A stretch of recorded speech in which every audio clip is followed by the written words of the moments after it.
A very good morning. Welcome to this edition of News for the Hearing Impaired.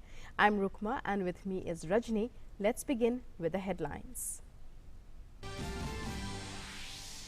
BJP leader BS Yediyurappa takes oath as Karnataka Chief Minister for fourth time.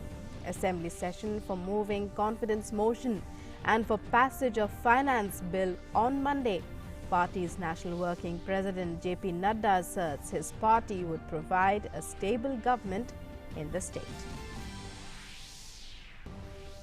Lok Sabha passes Companies Amendment Bill 2019. Finance Minister Nirmala Sitharaman says bill will ensure improved ease of doing business for companies. Bill seeks to tighten corporate social responsibility compliance and reduce load of cases on National Company Law Tribunal. India reiterates focus on counter-terrorism and reforms in multilateral bodies. Participating in BRICS foreign ministers meet in Rio de Janeiro says UN Security Council is in danger of losing credibility and legitimacy if it does not address changing global dynamics.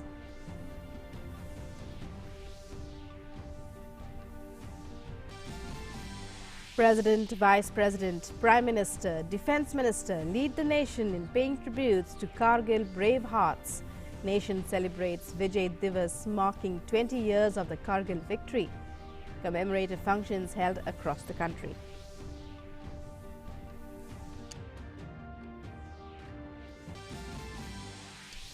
In sports, Sri Lanka pacer Lasith Malinga takes wicket on the last ball of his ODI career.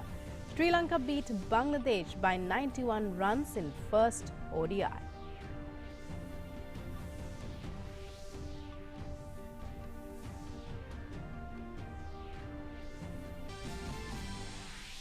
Sports Minister Kiren Rijiju receives the Special Olympics International Football Championship torch, says government will fully support special athletes, announces cash prize for special athletes. And now for our top story. Karnataka BJP stalwart BS Yediyurappa was sworn in as Chief Minister of the state for a fourth time on Friday. Yediyurappa alone took oath, succeeding H.D. Kumarasamy 3 days after the fall of the 14-month-old Congress JDS coalition in a floor test.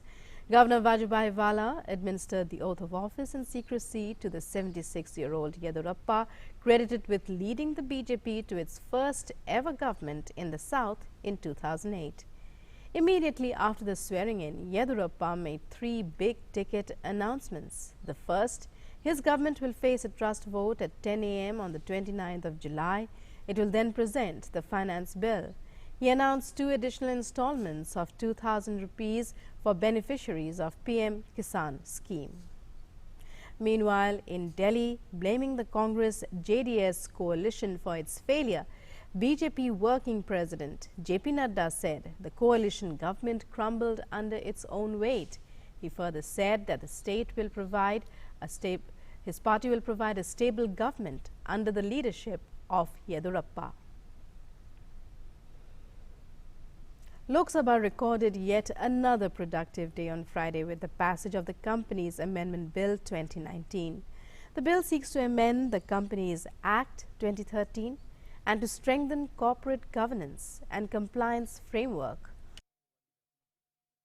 The amendment seeks to benefit law-abiding corporates while simultaneously plugging gaps in corporate governance. During the question hour in Lok Sabha, Union Forest and Environment Minister Prakash Javadekar said 58,000 crore rupees has been spent in the past 5 years to set up sewage water treatment plants in the country. He added that ministry is supplementing efforts of states in abatement of pollution in rivers under National River Conservation Plan. Replying to another question in the Lok Sabha, Union Health Minister Dr. Harshvardhan gave details of efforts made to contain the health crisis in Muzaffarpur due to acute encephalitis syndrome. He said the government is ensuring adequate steps to deal with encephalitis in Muzaffarpur. The minister added that a super specialty hospital is ready in Muzaffarpur, which will be dedicated to the nation by the end of this year. Working President of the Bharatiya Janata Party, J P Nadda, on Friday presented report card of the first 50 days of Team Modi 2. Addressing the media at BJP headquarters, Nadda said that though 50 days is not a long duration, the government has made impressive progress on the path of development. In his address, Nadda said that the government has taken important decisions for development. He assured that the government's Har Ghar Jal scheme will provide water in every rural household by 2024. 1.25 lakh kilometers of roads will be laid under Pradhan Mantri Gram Sadak Yojana. The government will invest 100 lakh crore rupees for infrastructure development.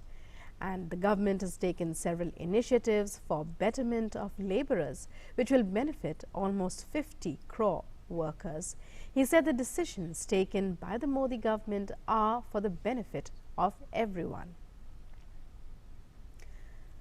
Lok Sabha MPs cutting across party lines condemned in one voice Samajwadi Party MP Azam Khan's remarks directed at BJP MP Rama Devi when she was in the chair in the lower house during a discussion on the Triple Talaq bill on Thursday. Leaders from all political parties termed the remark as inappropriate. MPs were united in demanding exemplary action against Khan. After hearing the members for nearly an hour, Speaker Om Birla assured them that he will hold a meeting with all political parties and take a decision. Parliamentary Affairs Minister Prahlad Joshi said the Lok Sabha Speaker will seek an apology from Azam Khan and action will be initiated against the SP leader if he fails to apologize. India reiterated its focus on counter-terrorism and reformed multilateralism at the BRICS Foreign Ministers meet in Rio de Janeiro. Representing India at the meet, General V.K. Singh called upon BRICS to take action against all forms of terror supporting acts. India also raised the issue of reforms of multilateral bodies, especially the UN Security Council. Both these issues also found a place in the joint media statement at the end of the meet in Rio. India and Brazil also held bilateral talks on sidelines of the meet and discussed a range of issues including cooperation in science and technology and agriculture.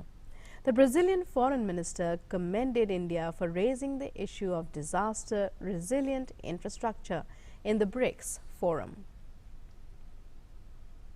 The 20th anniversary of Kargil Vijay Divas was celebrated across the country on Friday. This day marks 20 years since India achieved victory in the 1999 Kargil War and forced Pakistan troops to retreat from our land. To commemorate the victory and memory of our valiant soldiers, 26th July is celebrated as Kargil Vijay Divas.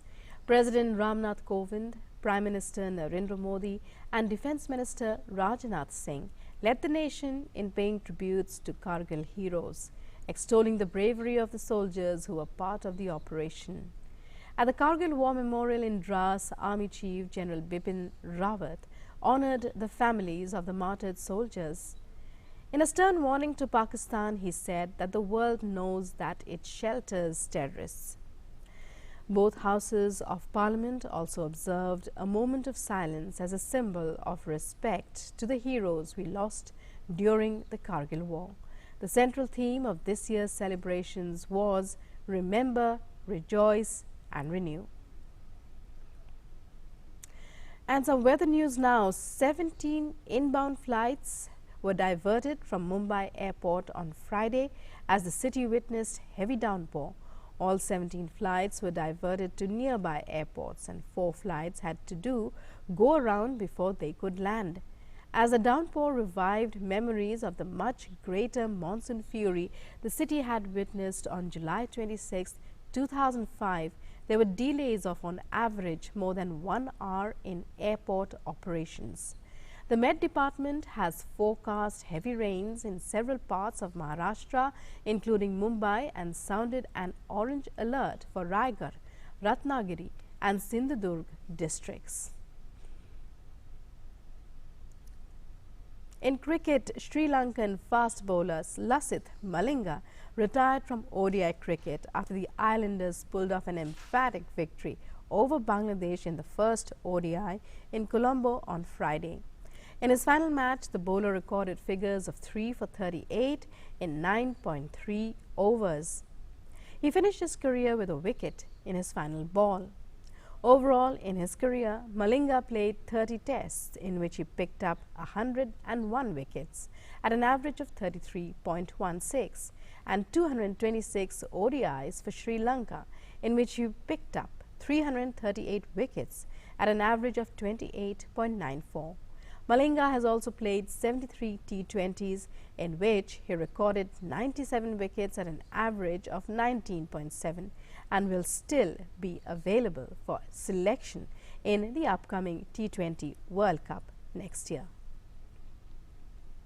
Back home, Union Sports Minister Kiren Rijiju received the Special Olympics torch from Dr. Amar Prasad Reddy, Chairman of Special Olympics International Football Championship in New Delhi on Friday. The sports minister, along with several special athletes, lit the flame of hope. The flame of hope symbolizes courage and celebration of diversity, uniting communities around the globe. Wishing the athletes the very best, the sports minister said that in the last Special Summer Olympics in Abu Dhabi, the Indian contingent had won the maximum number of medals, which reflects their energy and motivation level. He also announced cash prize for winners of Abu Dhabi Special Olympic Games. And that's all we have time for in this edition of News for the Hearing Impaired. Namaskar.